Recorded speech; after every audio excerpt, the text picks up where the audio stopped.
Primeiramente, boa tarde, doutor. Seja bem-vindo aqui na Flá TV. Boa tarde, boa tarde. Vamos lá, então. A primeira pergunta é do Gustavo Henrique, do canal Gustavo Henrique Dando Choque. Tá ok o som aí? Tá ok? Tá bacana. Tá me ouvindo bem? Vamos lá. Gustavo Henrique, canal Gustavo Henrique Dando Choque. O departamento médico do Flamengo foi muito enaltecido na temporada passada pela competência na recuperação dos atletas lesionados. Nesta temporada, a gente percebe um quadro inverso, levando-se em consideração que temos praticamente os mesmos profissionais no departamento. Você acredita que o fato dos atletas terem pego o Covid pode estar refletindo em alguma coisa? Bem, boa tarde a todos. Eu acho que o departamento médico aqui do Clube de Regatas do Flamengo vem sendo elogiado há algum tempo, não foi só no ano passado, né? Em 2016, não à toa, foi o clube ali pelo ranking da CBF, pela Globo.com, que eles fazem esse levantamento do clube que teve menos lesões. O mesmo aconteceu em 2018 e não aconteceu em 2017, que no caso em 2017 o Flamengo foi o time que jogou mais partidas no ano, 84 partidas. E óbvio que o trabalho foi mantido e o ano de 2019, com todas as conquistas, tudo é mais enaltecido e mais valorizado. Mas esse é um trabalho consistente que vem acontecendo de um tempo. Eu não tenho a menor dúvida, né, de que não só a Covid, mas como vários outros fatores podem estar interferindo nisso. Primeiro de tudo, eu acho que a gente não pode comparar o Flamengo com outros clubes, porque o Flamengo é o clube que sempre libera mais jogadores para a seleção. É o time que jogou mais nesse ano, porque a gente jogou uma Recopa e uma Supercopa. É o time que jogou mais ano passado, porque a gente chegou na final de um brasileiro, na final da Libertadores e um Mundial, onde a gente não teve férias e descanso, e depois tudo isso aconteceu. Então, eu acho que a gente tem que avaliar não só o número de lesões. É óbvio que isso é algo que a gente não gosta, não gostaria de estar aqui conversando sobre isso, mas mais do que o número de lesões, vocês têm que avaliar o número de lesões por número de jogos. E quando a gente vê o número de lesão por número de jogos, o Flamengo não é o time que tem mais lesões por número de jogos, exatamente porque a gente foi o time que mais jogou esse ano, né? Então são vários fatores e eu não tenho a menor dúvida que a Covid interfere. A gente sabe que uma das grandes causas de comorbidade, de problemas relacionados à Covid, é um processo inflamatório generalizado e com lesões vasculares, o que dificulta não só a oxigenação, como a recuperação, como gera uma inflamação crônica. É algo novo que a gente está aprendendo a lidar e eu não tenho a menor dúvida de que isso também é um fator pelos jogadores e pela necessidade da gente ter tido que retornar também com esses atletas pós-Covid. E eu acho também que a gente teve um aumento disso e não teve nenhum time que, por exemplo, jogou 4 vezes em uma semana, né? Nós jogamos sábado, terça, quinta e domingo. Então, acho que o Flamengo tem que ser comparado com o Flamengo mesmo, porque nenhum outro time teve um cenário como o do Flamengo para que a gente possa comparar. Rafael Melo, do canal Raflamelo. Rodrigo Caio vem sofrendo muitas lesões na temporada de 2020. Quais as chances do zagueiro estar apto para atuar na terça-feira? A gente está trabalhando para isso, né? Existem chances, com certeza. A gente não pode definir isso ainda. Hoje é sexta-feira, o jogo é na terça. A gente vai fazer todo o esforço para que ele tenha condição de estar em campo. Mas é muito bom que a gente ressalte, né? Na verdade, que são lesões diferentes. Rodrigo Caio se apresentou à seleção e voltou lesionado. E a gente, na verdade, tratou essa lesão. E quando ele estava prestes a retornar, ele teve uma lesão no joelho lá na seleção e a gente tratou. E quando ele estava voltando, enfim, para uma fatalidade, ele teve uma lesão na panturrilha, não tem nada a ver uma coisa com a outra, no período que ele estava retornando. Então a gente tem que entender o seguinte, né? A gente não tem a menor dúvida que o Flamengo vai chegar e a nossa temporada termina em fevereiro. Então acho que, como a gente teve ali alguns problemas iniciais, a gente está tratando da melhor maneira possível para que realmente não se repita e que esses jogadores cheguem bem até o final da temporada, que isso também para a gente é importante. Monique Danello, do Esporte Interativo. Quando o Pedro foi cortado da seleção, eles informaram que era uma lesão leve. A gente viu ele fazendo o trabalho de transição no campo ontem. É possível contar com ele na terça-feira ou ainda teria algum risco? Bem, essa questão da comunicação da informação é muito importante, né? porque eles notificaram que era uma lesão leve, e eles quem? Porque o Pedro teve uma lesão grau 2, tá? Então, uma lesão que não é leve, no músculo adutor. A gente, com certeza, está trabalhando para que ele esteja apto, para que ele esteja pronto para o jogo de terça-feira. Mas o Pedro não teve uma lesão leve. Eu não sei quem foi que comunicou isso, que não foi através do Flamengo. E até muitas das recuperações, eu vejo as pessoas questionando que estão demorando muito além do prazo, mas que a gente nem passou o prazo de recuperação. Então, como é que ele pode estar demorando além de um prazo que nem foi dado por nós? Mas o Pedro teve uma lesão que não foi leve, não, foi uma lesão grau 2. A gente aqui não gosta de dar muito esse tipo ali de prognóstico, mas a gente está trabalhando agora, recuperando com toda a tranquilidade e espero que ele esteja apto para terça-feira. Isabelle Costa, canal Paparazzo Rubro Negro. O Departamento Médico do Flamengo ganhou muito destaque em 2019, com recuperações rápidas, como a do Diego Ribas, e se tornou referência mundial no protocolo da Covid, quando o clube foi procurado pela Conmebol e FIFA. No entanto, agora o departamento vive em outro momento, com muitos jogadores que passaram ou estão no DM. Alguns deles reincidentes, como Gabigol, que entrou em campo após um período de recuperação, mas precisou voltar a tratar. Gostaria que você explicasse o que aconteceu no departamento e se houve falha nos métodos de recuperação e tratamento. Bem, primeiro, como a gente disse aqui inicialmente, é um ano completamente atípico, né? Dessas lesões, é bom a gente ressaltar e que fique bem claro que, por exemplo, o Rodrigo Caio se lesionou na seleção. O Pedro se lesionou na seleção. O Arrascaeta se lesionou na seleção. O Gabriel Barbosa foi um entorse do tornozelo, uma lesão traumática. O Thiago Maia foi um entorse do joelho, uma lesão traumática. Então, infelizmente, né, a gente tem que responder por algo que a gente não controla. Mas eu não tenho a menor dúvida, né, de que a gente aqui no Flamengo, independentemente de qualquer coisa, preza pela excelência. A diretoria me cobra isso, esse tipo de resultado, nada além disso, e me dá todo o suporte para que eu entregue isso.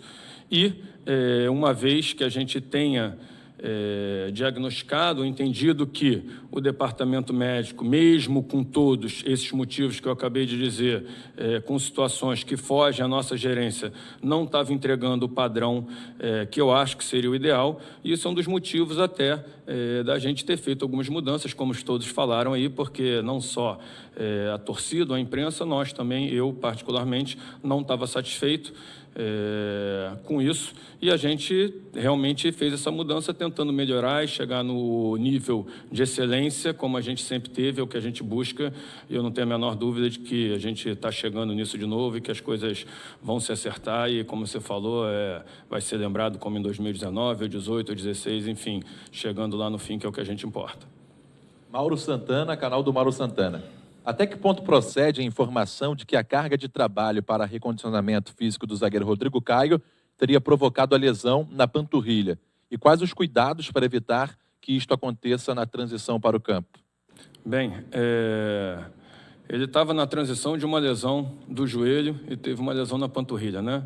Então, são lesões diferentes, então como é que a gente pode ali julgar ou avaliar que teve erro na carga da transição da lesão, que na verdade ele estava tratando uma lesão e teve outra que pode acontecer, como outros atletas, por exemplo, tiveram lesões em jogos e não estavam na transição, lesão muscular, por tudo isso que a gente falou, é uma fatalidade, infelizmente aconteceu, né? A gente tem esse cuidado, fazer esse controle de carga na transição, então hoje a gente consegue acompanhar isso de maneira gradual, sempre avaliando ali com GPS, com a carga interna, onde a gente tem essa segurança para que ele esteja apto, e naquele momento ele estava apto, ele estava fazendo o treinamento de sexta-feira, porque iria jogar no domingo, infelizmente teve uma lesão muscular que faz parte da vida do atleta, a gente não gostaria que isso acontecesse, ele também não, mas enfim, agora que aconteceu, a gente tratar e sempre tentar melhorar os processos para que, enfim, a gente consiga a excelência que a gente sempre teve e que eu não tenho a menor dúvida de que as coisas estão caminhando da maneira correta agora. Sidão Marinho, da Rádio Transamérica. Como está sendo feita a relação com o departamento médico do Lille sobre a lesão do Thiago Maia? Existe alguma previsão de data para que o jogador seja submetido ao procedimento cirúrgico? Bem, como você disse, né, um atleta que pertence ao Lille, está emprestado com a gente, Então, qualquer conduta médica, não só a gente necessita da autorização do jogador, que já nos deu, mas a gente também necessita da autorização do time. E como é uma lesão complexa, é uma lesão que não é simples, o Lille, com toda a razão, eu faria o mesmo. Se fosse um atleta nosso do Flamengo que tivesse emprestado e tivesse uma lesão complexa, gostaria de avaliá-lo para que a gente possa confirmar esse diagnóstico e traçar os próximos passos. Então, tivemos uma dificuldade aí por questões de voos, de logística em função da pandemia, tanto para o médico do Lille vir para cá, como possivelmente para o jogador ir na França. Então, o Lille optou por contratar um consultor médico da Argentina, que já prestou serviços para eles. Ele está chegando aqui no Brasil no domingo e vamos avaliar o jogador juntos e, a partir daí, a gente vai discutir o diagnóstico e as possíveis condutas, e aí, a partir disso, a gente consegue passar para vocês uma previsão. Raíza Simplício, Gol Brasil. O Flamengo passou por algumas mudanças no departamento. Um preparador físico que trabalhava com os atletas em particular foi contratado. Como foi feita essa escolha? Bem, na verdade, a gente perdeu alguns profissionais aqui no clube em 2018, em 2019 perdemos outros profissionais. Essas mudanças já vinham sendo estudadas por nós, mas a gente estava esperando a chegada da nova comissão técnica para ver quem viria, o que a gente conseguiria compor. E a gente achou que teria necessidade da gente fazer um trabalho individualizado, principalmente um trabalho preventivo, para que a gente consiga melhorar, fazer uma prevenção melhor de lesão e nesse trabalho de transição também. E a gente, no momento, só estava com um profissional da preparação física, que era o Roberto, o Betinho, então a gente precisava contratar mais alguém para que a gente pudesse ajudar nesse trabalho individualizado. Vene Casagrande, Jornal O Dia. Recentemente, o Departamento Médico e a Comissão Técnica Permanente passaram por trocas de funcionários. Quais foram os critérios utilizados para o clube trazer profissionais como o médico Marcelo Soares, demitido em 2015 por você, e o preparador físico Rafael Winick, que chegou a ser criticado publicamente até por integrantes do CEP, que são da sua comissão permanente? Bem, os critérios foram os mesmos que eu utilizei para contratar os funcionários que estavam aqui antes e que saíram do clube. Então, os dois médicos que estavam aqui, que saíram do clube, eram médicos que estavam na base, que eu contratei eles para a base, que eu promovi a subida deles para o profissional. Com a saída deles, porque a gente entendia que precisava ajustar algumas coisas de conduta, de metodologia, como é sabido, eu também não estava satisfeito com o que a gente vinha apresentando. E foi trazido da mesma maneira, o mesmo critério, um médico que veio da base, que é o Mauro, e os fisioterapeutas que se desligaram do clube eram fisioterapeutas que eu mesmo trouxe, pelo mesmo critério da base, porque a gente aqui forma profissionais também, e acabou que, enfim, a gente achou que era o momento de mudar, e um profissional, a mesma coisa, o fisioterapeuta, o Lanian, subiu da base, mesmo critério que tinha os outros. O Fabiano, que era o coordenador da fisioterapia, teve uma proposta para um clube do Japão, foi uma perda para a gente, então a gente chamou um outro profissional do Vasco para substituí-lo, e o Marcelo era um médico que já tinha trabalhado conosco, que tinha experiência com futebol, então a gente tinha uma demanda de mais um médico aqui, e aconteceu de maneira natural, enfim. Então, mesmo o critério das escolhas foi o critério das escolhas dos outros que estavam aqui, enfim, cumpriram seu ciclo, encerraram isso, e a gente iniciou um novo ciclo com um critério muito parecido com o que a gente fez, escolhendo esses outros profissionais que aqui estavam no lugar desses novos. João Pedro Granete, coluna do Fla. O Flamengo teve 3 casos de atletas que serviram às seleções e retornaram lesionados: Pedro, Rodrigo Caio e Arrascaeta. O clube questionou as federações sobre como tem sido o trabalho? Olha, isso é uma situação complicada, né? Então, assim, eu não posso responder pelo clube, né? Isso é uma decisão institucional. É óbvio que a gente já tem um calendário complicado esse ano, né? Com uma quantidade de jogos muito grande. E óbvio que, como eu falei, a gente não pode comparar o Flamengo com outros clubes, porque nenhum outro clube cedeu tantos jogadores para as seleções como o Flamengo esse ano. E óbvio que se interfere. Não à toa que 3 jogadores se apresentaram na seleção e voltaram lesionados. Um outro jogador chegou e também apresenta uma fadiga muscular, que é o Isla, da seleção do Chile. Sabemos, enfim, que são viagens longas, num ano, num calendário extremamente cansativo. E esse é o preço que a gente paga pelo Flamengo, está em outro patamar, como dizem nesse sentido. Enfim, é o que a gente sempre busca na qualidade dos jogadores. A gente sabe que tem o ônus e o bônus e acaba que em alguns momentos isso vai acontecer, mas o clube tem que aprender a conviver com isso. A gente quer os melhores jogadores sempre, os jogadores querem sempre servir à seleção, a gente sabe que faz parte, infelizmente, e a gente tem que lidar com isso. Léo Burlado, UOL.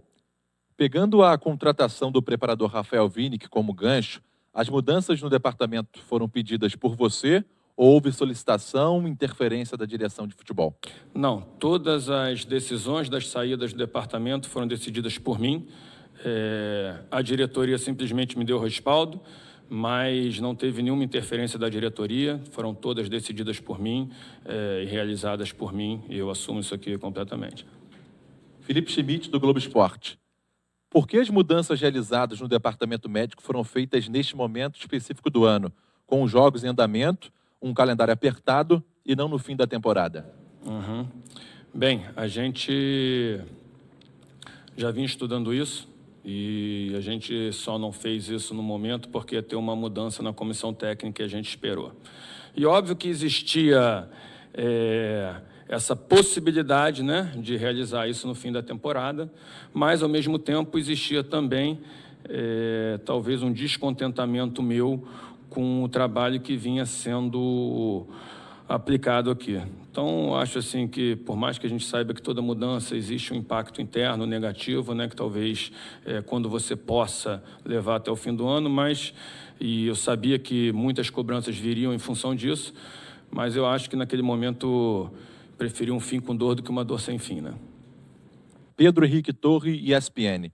O Flamengo foi um dos primeiros clubes do Brasil a retomar as atividades durante a pandemia e participou, inclusive, da elaboração do protocolo da CBF para a disputa do Brasileiro. Mas o departamento de futebol viveu um surto de Covid há cerca de 2 meses, quando houve uma grande delegação em viagem ao Equador.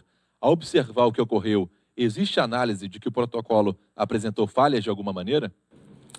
Bem, olha só, eu acho que o protocolo é seguro, né? Eu, particularmente, eu acho que só estamos tendo isso aí exatamente porque a gente faz essa testagem em massa, onde a gente tem todo esse cuidado. Ali era um momento que não tinha muita alternativa, então a gente teve que ficar no país naquele momento por mais tempo. Talvez tenha sido ali um risco que a gente assumiu e realmente aconteceu isso aí, não tínhamos outra escolha. Mas eu, sinceramente, eu acho que o risco de você ser contaminado numa partida, um jogador contaminar o outro é muito improvável, é um risco baixo. Eu acho que o futebol, apesar de tudo, tem dado um exemplo nisso aí. Desde o início tem buscado criar protocolos de segurança antes de vários outros segmentos e a gente simplesmente decidiu enfrentar essa pandemia que está aí, não tem uma perspectiva de fim e a gente sabia que tinha que criar maneiras de como e não quando lidar com isso, é o que a gente tem tentado. Óbvio que não existe protocolo 100% seguro, né? O protocolo não é uma vacina, não é sinônimo de imunidade. O protocolo simplesmente é para quê? Para que você diminua o risco e que você tenha as soluções para se algo acontecer. Como, por exemplo, no Flamengo, quando a gente esteve lá no Equador, a gente tinha uma estrutura, por exemplo, de um táxi aéreo específico para transportar os nossos atletas, caso isso acontecesse. Isso foi contratado antes da nossa viagem, porque a gente sabia que era um risco. Então, todos os pacientes ali contaminados tiveram o transporte adequado, testagem em massa, isolamento precoce, tratamento medicamentoso precoce. Então, acho que isso também é o protocolo, é você saber o que fazer quando algo sair do que você espera. E eu acho que isso aconteceu não à toa, que não teve nenhum atleta que teve alguma comorbidade, enfim, alguma gravidade maior. Mesmo a gente estando no Equador, tinha um plano de fuga, uma rota de fuga. Jogadores lá que foram testados, a gente já tinha agendado uma contraprova para que a gente, se porventura isso acontecesse, seja no mesmo dia com 2 laboratórios. Então, isso que é protocolo também. Você se prevenir e você ter as soluções para, se algo sair fora do que você espera, ter essas soluções. Eu acho que nisso aí o Flamengo fez tudo o que podia fazer. Quero agradecer aqui a diretoria, que não poupou nenhum esforço, inclusive fretando 2 aviões para que a gente pudesse resgatar todos os jogadores ali contaminados. Desde o início, a diretoria que não tem poupado nenhum esforço no controle da pandemia, em tudo que envolve a saúde do atleta, desde o departamento médico e na pandemia muito mais. E isso dá uma tranquilidade para a gente trabalhar, não tem a menor dúvida disso. Bruno Cantarelli, da Rádio Tupi. Doutor, existe relação entre o alto número de lesões dos principais jogadores e uma condição física diferente em relação à última temporada? A pandemia influencia nisso?